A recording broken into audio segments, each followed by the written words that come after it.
Rekaman CCTV detik-detik Brigadir Nur Hadi dibawa ke klinik diperlihatkan JPU. Rekaman CCTV detik-detik Brigadir Nur Hadi dibawa ke klinik untuk mendapat perawatan seusai tenggelam di kolam villa, diperlihatkan Jaksa Penuntut Umum alias JPU.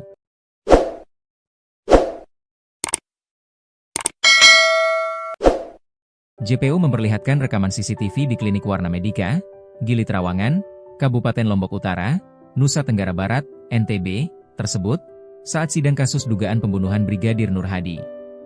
Sebanyak 4 orang saksi dihadirkan dalam sidang dengan agenda pembuktian yang digelar di ruang sidang utama PN Mataram pada Senin, 8 Desember 2025. Saksi tersebut adalah 2 orang dokter, 1 orang perawat dan seorang cleaning service yang ada di Klinik Warna Medika Gili Trawangan.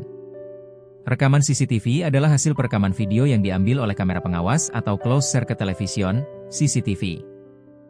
Rekaman ini digunakan untuk memantau, mengawasi, dan mendokumentasikan aktivitas di suatu area secara real-time maupun untuk diputar kembali.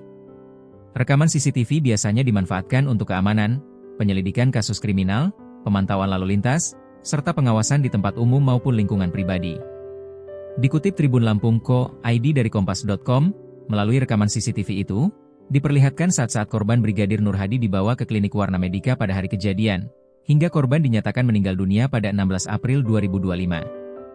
Selain rekaman CCTV, jaksa juga menampilkan sejumlah foto di Villa Tekek The Beach House Resort yang menjadi tempat kejadian perkara, TKP. Korban tidak ada respons. Saat kejadian, Klinik Warna menerima laporan terkait orang tenggelam di Villa Tekek The Beach of Resort Gili Trawangan.